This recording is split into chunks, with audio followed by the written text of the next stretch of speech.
तो बड़की माई का जीवन कैसे चलता था कि कभी वो चिंता में या कभी सोचती थी, कभी बात करती हाँ, थी, कुछ ऐसा था? मतलब कैसे बड़ा चलता था? कोई लंबा जीवन था ना, जो जो बड़ा आपको क्या बड़ा याद? अच्छा। हाँ। तो हर जिज्ञासा है, ऐसा कभी देखा नहीं है। अच्छा। ये सच है कि बड़की माई को हंसते नहीं देखा। अच्छा, तो उस समय आपको क्या लगता था कि ये कौन है? जब जान गए आपकी हमारे चाचा हैं जो बाहर रहते हैं, तब आपको बढ़िया ठीक अरे ठाक तब कुछ तो ख्याल था, हमारा तो आप क्या सोचते थे तब कि? तो हमारा व्यक्तिगत संबंध हो गया था उनसे। हम्म। हाँ, जब वो रूट से लौट के आए, उसके बाद कितनी चिट्ठियां हमारे तो पास। आप बड़की माई की बात करते थे कभी जाके? नहीं, नहीं, नहीं, और वो भी नहीं पूछते थे? कभी नहीं। वो केवल गांव का हाल पूछते। जब आप वापस आते थे तो बड़की माई से बताते थे कि हम नहीं, चाचा से मिले? नहीं, आप भी नहीं चर्चा करते थे? कभी कोई चर्चा उन्होंने नहीं बल्कि माई की। ने भी नहीं पूछा कि प्रथम परिणीता को त्याग देना, उनसे कभी मिलना ना, उनके साथ पत्नी जैसा कोई व्यवहार न हो, कोई बातचीत न हो, तो जिसको आप भावनात्मक लगाव कहते हैं, भावनात्मक लगाव कैसे हो सकता ऐसा है? है। अगर भावनात्मक लगाव होता तो कैसे वो शादी, दो शादी और करते?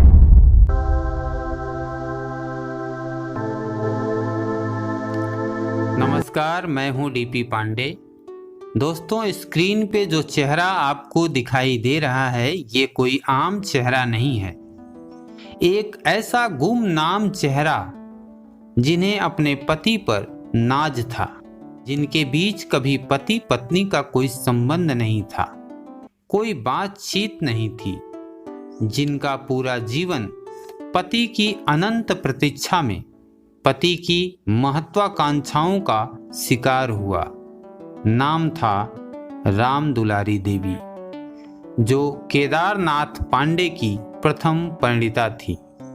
केदारनाथ पांडे वही जो आगे चलकर राहुल सांकृत्यायन कहलाए, जिन्हें आज पूरी दुनिया जानती है, जो 36 भाषाओं को जानते थे लेकिन बातें प्रेम की भाषा में ही करते थे, जिन्होंने लगभग 120 पुस्तकों को लिखा। काशी की विद्वान मंडली ने जिन्हें महापंडित की उपाधि दी। राहुल सांकृत्यायन, जिसने हिंदी साहित्य के इतिहास को 500 साल और पुराना दिया, जिन्हें बहुभाषाविद, त्रिपिटिकाचार्य और यात्रा साहित्य का पितामह कहा गया, जिसने पूरी दुनिया का भ्रमण किया।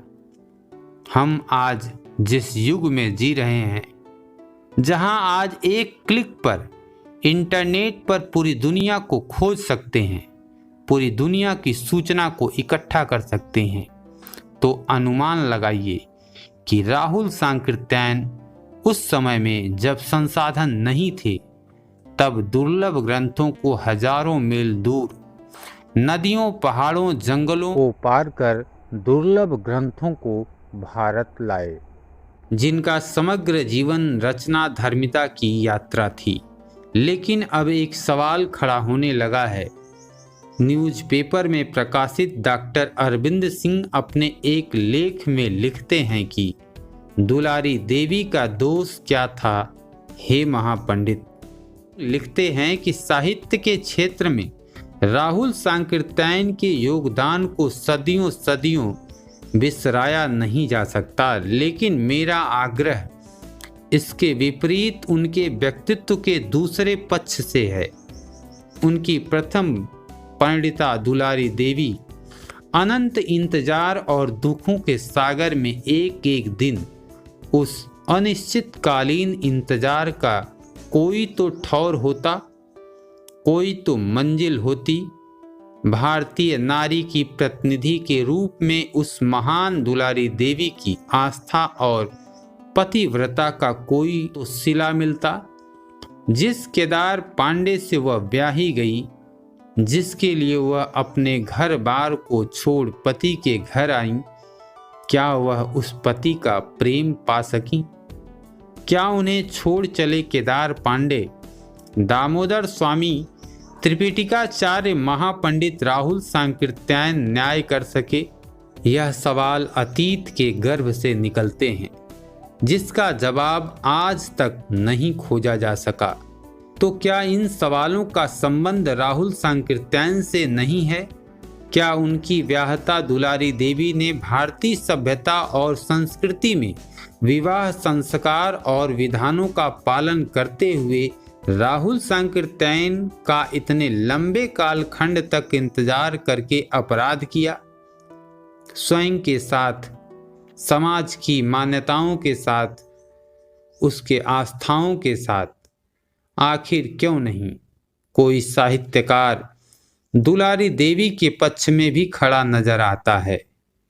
एक विद्वान सनातनी ब्राह्मण से साम्यवाद का आचार्य बिना बताए यशोधरा को छोड़ चले गौतम बुद्ध से प्रभावित होकर राहुल सांकृत्यायन बन जाता है, तो सवाल उठता है कि क्या यशोधरा और दुलारी के अरमानों पर चढ़कर ही कोई बुद्ध और राहुल बन सकता है? क्या विवाह मंडप में लिए गए शपथ और वायदे उनसे सवाल नहीं करते हैं? क्या राहुल सांकृत्यायन ने देश और दुनिया में जहाँ जहाँ भी भ्रमण किया, खोज किया, विवाह किया, उन कालखंडों में तनिक भी दुलारी देवी की याद नहीं आई? यह सवाल उस विद्वान सनातनी ब्राह्मण महापंडित केदारनाथ पांडे से राहुल सांकृत्यायन की यात्रा पूरी करने पर बनते हैं या नहीं, आप स्वयं विचार कर सकते हैं। राहुल की महत्वाकांक्षाओं की भेंट चढ़ी दुलारी देवी का जीवन किसी अनंत इंतजार का कालखंड भर रह गया है, जिसका हासिल क्या है यह सवाल है या नहीं। यह वैचारिक सवाल केवल इसलिए कि महान साहित्यकार, इतिहासकार, भाषाविद यायावर राहुल सांकृत्यायन की पत्नी दुलारी देवी का दोष क्या था? तो साथियों, इन्हीं सवालों के उत्तर जानने की जिज्ञासा बस हमने राहुल सांकृत्यायन के भतीजे रामविलास पांडे से बात की।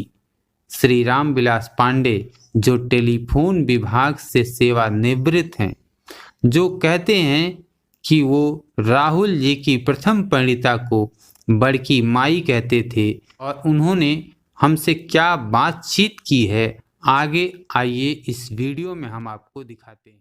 नमस्कार, हम आजमगढ़ में हैं। आजमगढ़ के कनेला गांव में हैं।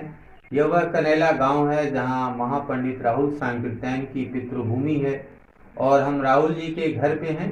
आप हैं श्री रामविलास पांडे, जो राहुल जी के भतीजे हैं। तो जब हम राहुल जी की बात करते हैं तो राम दुलारी देवी एक नाम आता है जो उनकी प्रथम परिणीता थी। तो राहुल जी की प्रथम परिणीता राम दुलारी देवी, जिनके बारे में कुछ लिखा नहीं गया, कुछ पढ़ा नहीं गया, तो मुझे लग रहा है कि आपसे बेटर, क्योंकि आप उनके भतीजे हैं, इनके पास जो स्मृतियां हैं राम दुलारी देवी के बारे में, कि कैसे महिला पूरा जीवन उन्होंने अपना इसी दरवाजे पे, ही घर पे उन्होंने अपना बिता दिया, और राहुल जी जो हमेशा घुमक्कड़ी जीवन व्यतीत किए। तो आपसे उनकी कुछ स्मृतियां इनके पास जो हैं, और कुछ जो उनकी यादें हैं राम दुलारी देवी के बारे में, आपसे हम उसी पर डिस्कस करेंगे। और चाचा, आप डिटेल में बताएंगे कि राम दुलारी देवी क्या आपको यादाश्त क्या है? ऐसा है कि बहुत हमारी और उनका संबंध तो माँ और बेटे का रहा है। हम लोग उनका बड़की माई कहें, बड़की माई जी। तो हम लोग जब चेतना नहीं थी, या चेतना भी, तो हम लोगों ने कभी सोचा भी नहीं कि वो हमारी माई ना है, माँ नहीं है। हम लोग उनको बड़की माई सोच करके कि माई से बड़ी माई है। और उनका व्यवहार या उनका किसी तरह से हम लोगों के मैंने बुद्धि में या समाया ही नहीं कि वो हमारे असली माँ नहीं है, हमारे बड़ी चाची है। तो कहना बड़ा मुश्किल है कि कितना प्यार था उनके मन में हम लोगों के प्रति। और कभी दूध घी वगैरह घर में उन्हीं के पास रखा जाता था, उनको उसमें बड़ी दक्षता थी। तो हमारे मांगे के टाइम कभी कभी कह गए और दे, तो वो मारती थी, हिले इतना बहुत है, इतना बहुत है, चल हट हट हट। तो वो भी जो माँ मारती है बिल्कुल ही वही जैसा था। कितना प्यार, कितना, जब तो बहुत चेतना जब बड़ी हुई, हाई स्कूल में पढ़ने लगे, 7वीं 8वीं ऐसे आसपास, तब चेतना हुई कि वो हमारे बड़े चचा जो राहुल संकीर्तन के नाम से जाने जाते थे, उनकी पत्नी है। लेकिन ये भाव उनकी पत्नी है, ये हम लोगों के मन में कभी आया हो ऐसा लगा नहीं। हम लोग हमेशा यही सोचते थे ये माँ है, कभी सोच में आया ही नहीं कि कौन माँ है, कौन बड़ी माँ। तो बचपन में आपको नहीं लगा कि ये जो आपके बड़े चाचा हैं राहुल जी, वो कहाँ हैं, उनके बारे में वो कभी जिक्र करती थी, जो बड़की माई थी उनके बारे में बात करती थी? हाँ, ये सही है कि बाद में चेतना में हुआ कि हमारे बड़े चाचा राहुल जी हैं, वो देश विदेश है, लेकिन कोई ऐसी बात नहीं थी कि हम लोग सोचे कि वो इस समय कहाँ है। हम लोग के मन में पिता चाचा वो लोग तो जानते थे, लेकिन जहाँ तक हमारे मन में है, ये कभी ख्याल भी नहीं आया कि वो कहाँ है, कैसे है। सुनने लगे कि बहुत बड़े विद्वान हैं। आज कहा जाए तो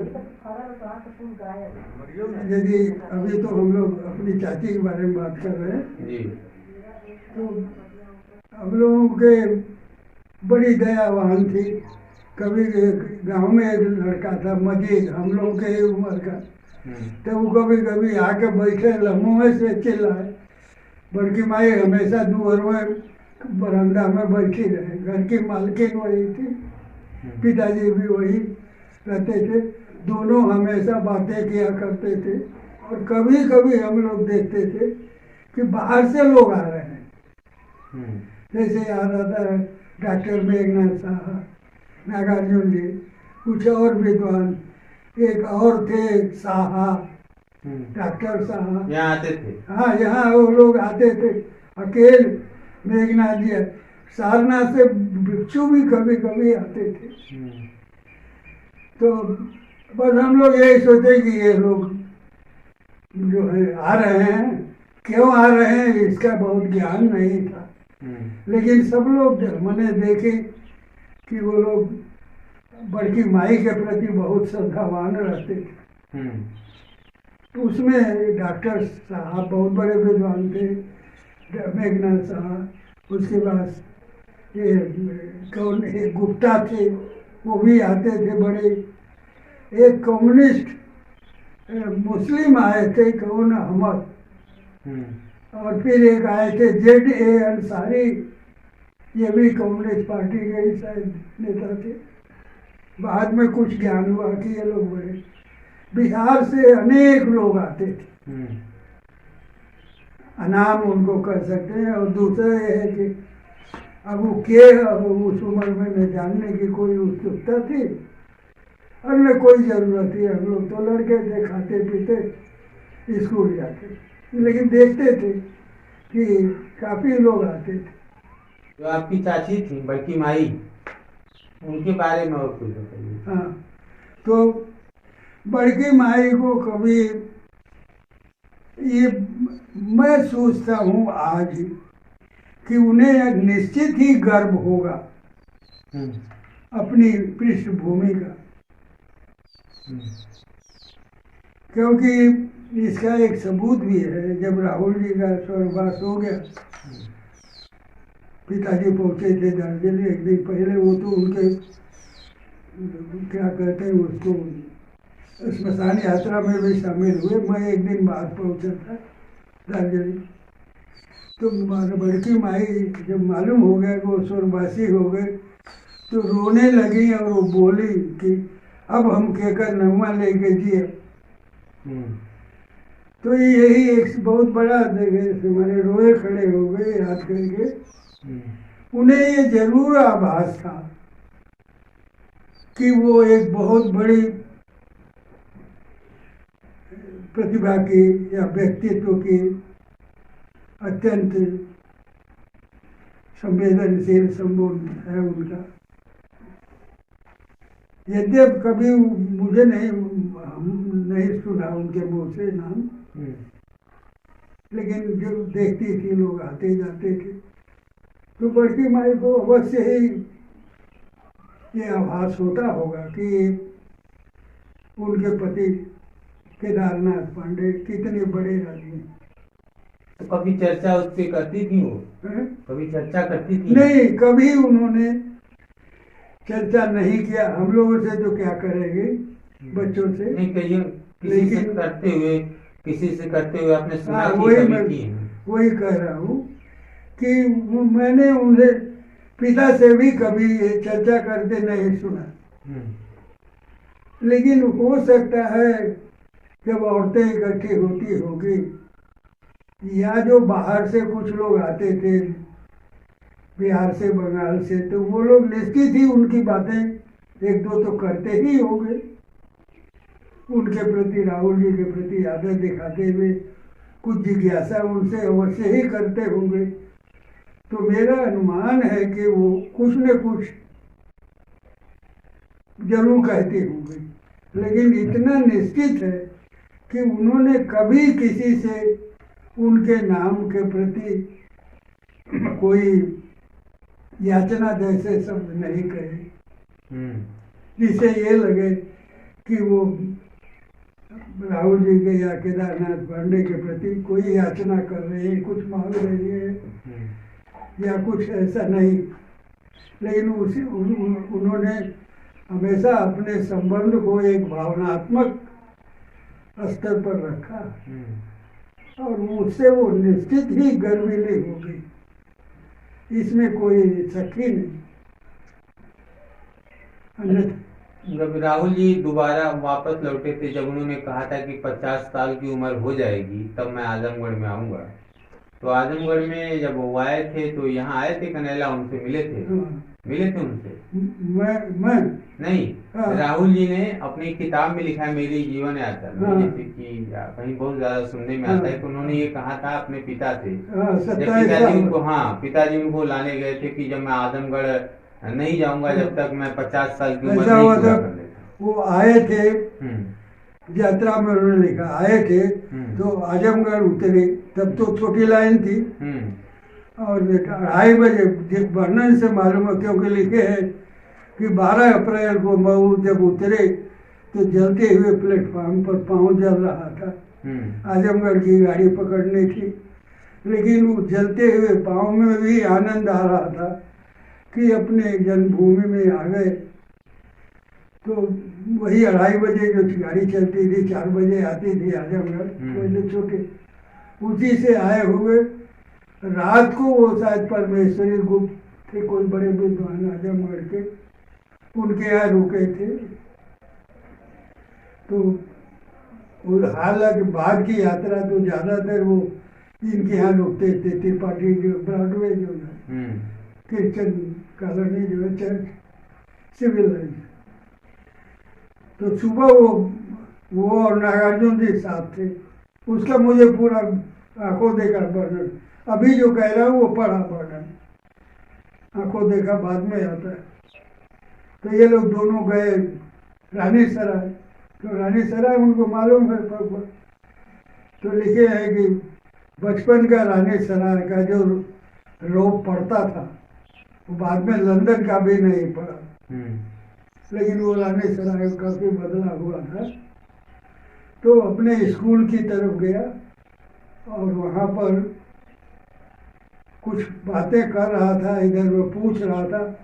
अचानक एक आदमी बोले, आप राहुल सांकृत्यायन तो नहीं हैं? तो इन्होंने कहा कि अपना नाम पूछा, तो वो मेरे स्कूल के सहपाठी निकले, पंडहा। तो इस तरह पंडहा पहुंचा। सुलेमान मियाँ थे, वो जो डॉक्टर त्रिवेणी, जो डॉक्टर दिनकर राय के सामने वो जो थाने लड़का, अब तो नहीं है, सत्तार,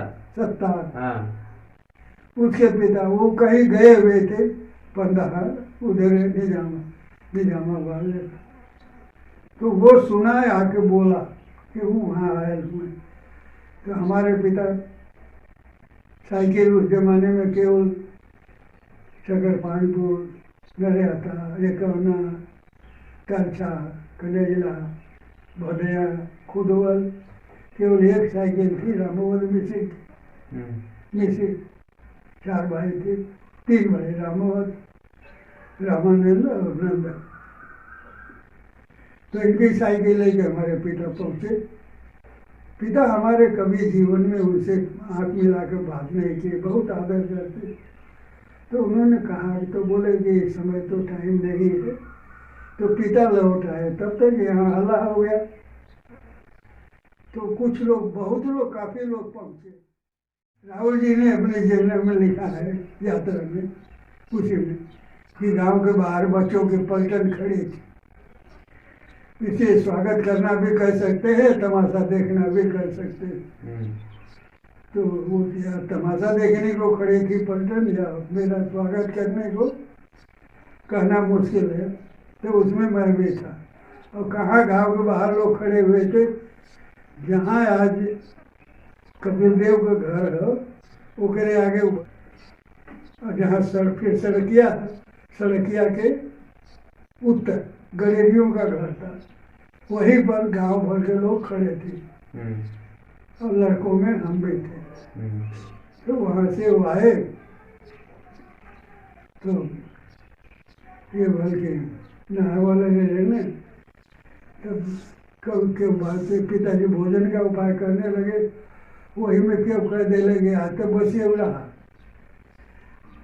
तो कहे कि हमारे पिता से कहे कि लड़का बाहर था, उर्दी का दाल बोले रहा। तो पहले बस एवरा बड़ा विशाल होता था। आज लोगों के पास सब कुछ है, लेकिन कुछ नहीं। तब तक काफी लोग आ गए दौड़ दौड़ के, चारों तरफ गाँव के, जगह बांधू तरछा बढ़िया। तब आज तब तो आ गए, पहले वाला ना देखे लोग, जैसे सभी घर मिट्टी वाला था। और दरवाजा आज खड़ा है, उसे एक लट्ठा पूरब तकर पोस्ट पर राहुल जी बैठे, यहाँ नहीं वहाँ। कहेंगे एक शब्द मुझे याद है, महादेव बाबा। महादेव बाबा बहुत प्रतापी माने जाते थे, पंडित कहे जाते, तो बड़े पवित्र माने जाते थे। इस खानदान में चारों तरफ नाम था। तो बोले तो महादेव बाबा के चरणों में बैठेंगे। तो वही बैठे, सभा हुई, कुछ बोले। उसके बाद इधर से गए, पूरा गांव घूमे। हाँ, एक और इंटरेस्टिंग चीज बताई। नहीं, बल्कि माई से मिले कि नहीं हुए? नहीं मिले। हाँ ठीक है। गांव में घुसे जब, तो आज जैसे जम्मू घर है, वह पुराना रास्ता एरिया के पोखरी रहे। तो जब घुस के आए, तो जहाँ आज है इंदिरा बनल सने घरा, इंदिरा तो बन होगा। तो वही सब बैठल रहे। जमुना आजी रहे, ये नहीं खानदान के परमा वगैरह। अच्छा। उनके एक घर रहे पूर्व पछवा, और बैरू रहे तोड़ल जा, मैंने मारा डंडा खोज कर, जमुना आजी कहा जाए। बैठल रहा, सब आवत है, हमें बिल्कुल याद है। एक केदार जब जान ले जमुना आजी गोड़ पड़ रहे, तो कहते एक केदार कितना कमैले है हुआ। जो गांव में पहले होता है, भाई कोई कितना बड़ा है तो सवाल यही कि कितना। तो कह लगे हे केदार कितना कमैले है हुआ, पहले शब्द। तो कचकचाए, फिर झट से बोले कि वो हमें याद है, अरे आज इतना कमा दे, ले 2-4 पुष्ट काम दे। बस इतने तो आए खैर। तो तो उससे मिले कि नहीं बल्कि माई? वो भ्रांति है। वो जब अंगना बड़ा रहे, 2 अंगना रहे, एक अंगना करीब कि यहाँ से ये करना है और वो इसे खत्म हो गए बड़ा लगवा रहे। तो वो पर बैठ के खेले। तो हमारे फुआ, हमारे बाबा माने दो भाई थे। गोवर्धन पाड़े और प्रताप प्रताप पांडे। वो प्रताप पाड़े की बेटी थी। अच्छा। प्रताप पाड़े को कोई बेटा नहीं था। और गोवर्धन पाड़े के 4 बेटे थे, केदारनाथ, श्यामलाल, रामधारी। तो अंदर खा रहे थे तो बुआ खिलाई। हाँ। तो जब वो खा के उठे न, तो बुआ फुआ, धर्मी फुआ ना मैंने कहा, धर्मी ना हो रहा कोई, बहुत ज्ञानी, बहुत ज्ञानी, बहुत ज्ञानी। वो समय गाड़ी गावे का प्रथा है, रिश्तेदारों में गाड़ी खाए टाइम गाड़ी दे जा, ये गाड़ी ना दे ओके चलो तो जाके कहेंगे गाड़ी ना भाई। तो बहुत नाराज हूँ। परमा कतो गल है अपनी बहन जन गाड़ी ना भाई चाहे कहले तो उनका माई घंटन करिए बोले उन्होंने कि गाड़ी ना देगी। हाँ। वो लड़का गल गाड़ी ना भाई वो कोई ऐसा बेचती भाई ऊपर पर है कूल ऊपर घंटन करिए। तो फुआ जो है जब वो खा लिए तो दौड़ी और उनको पाँव पकड़ ली। उसी को वो किसी से पूछे नहीं, लोग पिताजी वगैरह लोग हटा दिए। तो उसी को वो सोच लिए कि शायद मेरी धर्म में, लेकिन वो बाहर नहीं, वो अलग, वो नहीं। इसी यही वो अपने उसमें लिखे हैं कि शायद मेरे धर्म पर जिसे मैं ब्याह लाया था, वो ऐसा नहीं, बल्कि माही ना हुआ है। मतलब वो जब राहुल जी आए रहे और खाना खेले उसके बाद भी न कोई बात न कोई चीज न राहुल जी कुछ भी ना, बल्कि माई अब आड़े में रही उनके सामने। अरे सामने ही नहीं बिल्कुल नहीं, किसी तरह से सामने नहीं। उसके बाद वो निकल आए, फिर घर में गए ही नहीं। फुआ को जब लोग हटा दिए तो निकल के आए, फिर बैठे यहाँ भाषण वाषण लिए, फिर चल दिए। रात को तो रुके नहीं कि कोई टाइम और बातचीत हो, शाम को ऐसा कुछ नहीं। आए और दिन में ही निकल गए 3-4 बजे करीब। जरा जब ठंडा होगा तो इधर से करके जो वैसे निकले डी बाबा होत और वहाँ मऊ भीड़ में बिल्कुल डी बाबा से होके 2-4 ठोक गिरे था छोटा छोटा मिट्टी का, हमारे मिट्टी के बर्तन जैसा कुछ तो लिए नागार्जुन जी को लिए ओके होत न रहता होत उधर मंदिर वहाँ है के गौना कर शिवाला वही के बगल से नदी पार गए, नदी तक मुँह कर दे। हम कितना बड़ा रहा लोग, 11-12 साल का जब भी है। तो बड़की माई से उनका तो कोई वो नहीं। तो बड़की माई का जीवन कैसे चलता था कि कभी वो चिंता में या कभी सोचती थी कभी बात करती थी, कुछ ऐसा था? मतलब कैसे चलता था? कोई लंबा जीवन था ना जो आपको क्या अच्छा। तो आज जिज्ञासा है, ऐसा कभी देखा नहीं। अच्छा। कि बड़की माई चिंता में हो। ये सच है कि बड़की माई को हंसते नहीं देखा। अच्छा, हंसते नहीं देखा। लेकिन तब औरतें कोई भी हंसते तो नहीं देखा। तब का समय थोड़ा सब दूसरा था। आज भी औरतों को हंसते देखना तो इतना आसान नहीं, तो कभी हंसते नहीं देखा। औरतों के बीच में हो सकता है कुछ बातचीत में, गांव की 2-4 घरों की ही औरतें आती थी। पिताजी बहुत नहीं चाहते थे कि पूरे गांव जाए ताए घर में घुस जाए, औरतें आती जाती नहीं थी। चुलियाइन वगैरह हमें चूड़ी पहना हो तो बस वही तो कभी मैंने ऐसा नहीं देखा कि वो चिंता में हो। लेकिन ये कहना कि वो चिंता नहीं होगी, सोचती नहीं होगी, ये तो शायद सही नहीं होगा। अवश्य ही वो अपने जब अकेली है, रात्रि में विश्राम कर रही है, तो लोगों को घर परिवार की याद आती ही है।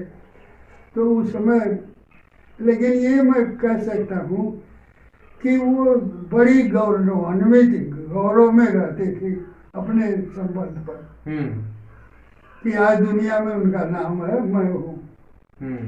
इसका उन्हें मुझे पूर्ण विश्वास है कि वो इस पर उन्हें बड़ा गर्व था, अन्यथा वो इतनी दीर्घजीवी नहीं होती। तो इनका मायके आना जाना होता था? मायके आना जाना था उनका, बल्कि मायके नहीं, कभी नहीं। कहाँ था? हाँ, एक बार गए, ये सन 45 की बात होगी।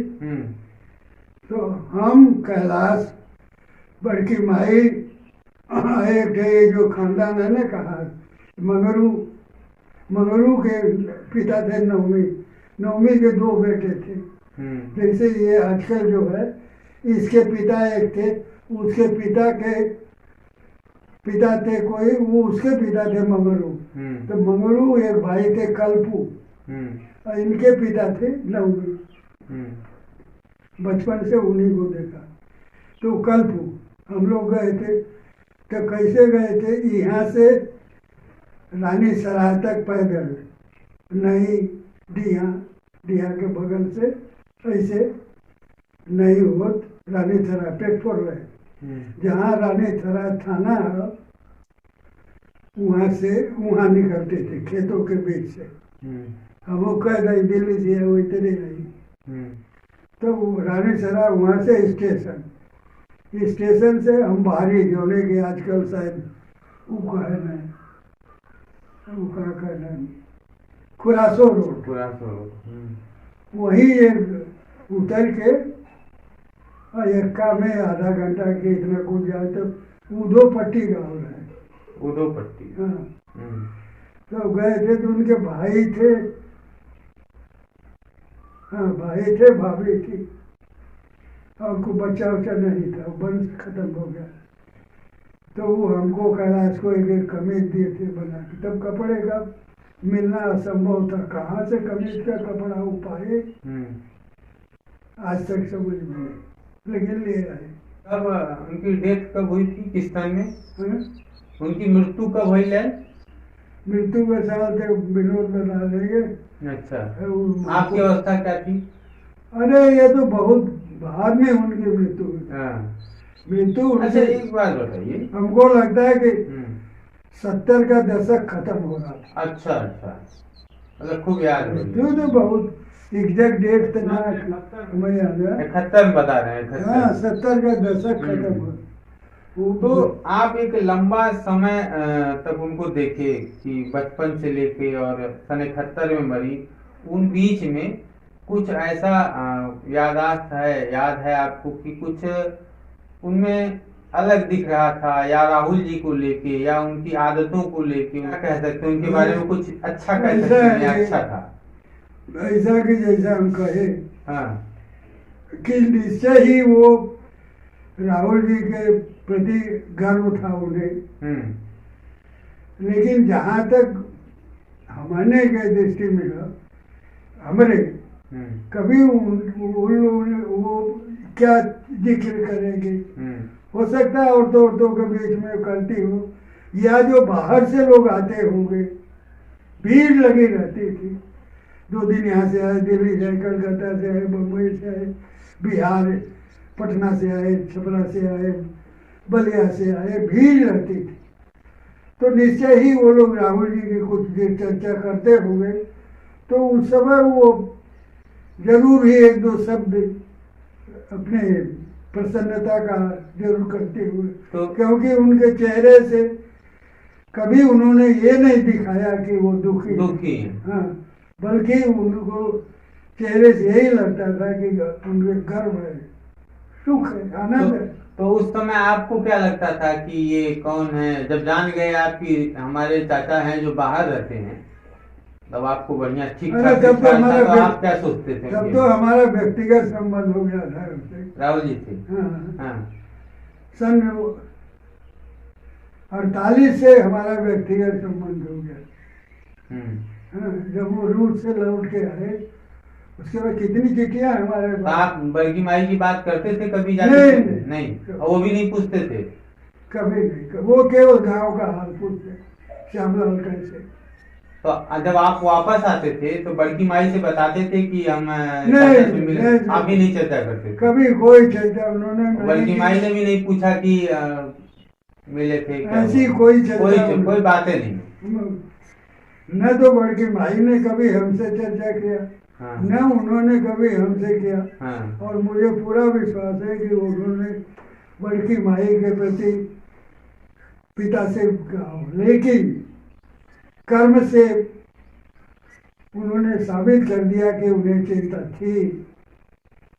कन्हैया के पुस्तक के समर्पण में लिखा है ना, हाँ, कि मेरी प्रथम परिणीता, ये पुस्तक मेरी प्रथम परिणीता को समर्पित, जी, जिसकी हाँ। महत्वाकांक्षाओं जिसका हर शताब्दी मेरी का महत्वाकांक्षाओं को हाँ। स्वीकार हुई है। तो इससे मालूम होता है कि उन्हें चिंता थी। अब आप बताइए कि क्या मात्र इतनी बात लिख देने से कैसे कहा जाएगा कि उस महिला का जीवन, जिन्होंने पूरा जीवन यहाँ अपना त्याग दिया और इसी चौखट के अंदर ही रहती, उन्होंने कभी सोचा नहीं, जैसे आप कह रहे हैं कि कोई नाम भी नहीं लिया, तो आप उस समय कैसे राहुल जी को देखते थे कि राहुल जी, क्योंकि आप मिले थे व्यक्तिगत रूप से और बड़की माई को भी देख रहे थे, तो आपको उस समय ये ख्याल नहीं आता था कि जो हमारे चाचा हैं ये ठीक नहीं कर रहे हैं, या उनको नहीं। या अच्छा कुछ करना चाहिए, हाँ। बड़की माई से मिलना चाहिए, आना जाना चाहिए, कुछ दिमाग में चल रहा था उस समय? आपका कभी प्रश्न सोचे? बड़ा स्वाभाविक है। हम्म। उस परिस्थिति में इस तरह का प्रश्न बड़ा स्वाभाविक है, लेकिन मैं कहूँ, ये तो आज मुझे लग रहा है कि वो क्यों नहीं, और बड़की माई के मन में कोई वेदना रही वो क्यों नहीं किया, ये तो आज मुझे मालूम हो रहा है। उस समय नहीं था? अन्यथा ऐसे कोई इस तरह का विचार ही नहीं था। और राहुल जी का जब व्यक्तिगत हुआ, जब आप मेच्योर हो गए थे, काफी आपकी उम्र हो गई, जब व्यक्तिगत संबंध हुआ तो लगा कि ये बहुत बड़ी विभूति है। लेकिन जहाँ तक उनके और बड़की माई के संबंध है, इस तरह की कोई भावना मन में आई ही नहीं, क्योंकि वो भी निर्मल थे, ये भी निर्मल, कभी दुख तो देखा नहीं इनको रोते गाते। तो इसलिए ऐसा दोनों के एक दूसरे के प्रति भावनात्मक लगाव अवश्य रहा होगा, लेकिन वो बहुत ऊंचे धरातल पर था, रोने गाने के धरातल पर नहीं, या शिकायत शिकवा के धरातल से बहुत ऊपर था। तो आज आप किस तरह देखते हैं कि उन चीजों को, जो राहुल जी अलग रहे, ये इन्होंने अपना जीवन पूरा गुजार दिया, यहीं उनकी मृत्यु हो गई, तो आज आप उसको किस तरह से देखते हैं कि क्या राहुल जी ने जो किया, यहाँ जाते हैं, इनको छोड़ देते हैं और कभी वापस उनसे न मिलते हैं, न कोई चर्चा करते हैं, फिर जाके वो दो शादी और करते हैं, तो राहुल जी का शादी करना और उस प्रथम परिणीता को त्याग देना, उनसे कभी मिलना ना, उनके साथ पत्नी जैसा कोई व्यवहार न हो, कोई बातचीत न हो, तो जिसको आप भावनात्मक लगाव कहते हैं, भावनात्मक लगाव कैसे हो सकता है? अगर भावनात्मक लगाव होता तो कैसे वो दो शादी और करते? ऐसा है कि बेटा बाप के व्यक्तिगत उठक बैठक स्वभाव चाल चलन पर सोचता नहीं है, शायद कोई बेटा नहीं सोचता। जी हाँ, सही है। हाँ, तो इसलिए उस पर कभी हम लोगों की निगाह गई नहीं, कभी सोचा भी नहीं ऐसी बात कि इनको लेकर उनको लेकर हमारे मन में हो कि माई वहाँ आई यहाँ हुए, ऐसा कोई सवाल ही नहीं है। हमेशा श्रद्धा और प्यार माँ के प्रति जो होता है गाँव में, जो श्रद्धा, जो रूप में श्रद्धा, वही हम लोगों के मन में थी। तो राहुल जी उनको लेके 57 में आए थे, कमला जी को, कमला ये उनकी तीसरी पत्नी। हाँ। और दोनों बेटों को, बेटी बेटा को लेके, तो बड़की माई ने 1-1 रुपया दिया था, 1 रुपया उसको जया को, 1 रुपया जेठा को। तो उसी समय किसी ने लिखा है उनकी उसी कि गांव की औरतें बोलेगी ये नहीं बदे, न ये सुघर है न कुछ है, ये नहीं के लेके घूमत हूँ। तो ये तो औरतों के गांव लेवल की सोच है, लेकिन हम लोगों के मन में ऐसी कोई बात नहीं थी।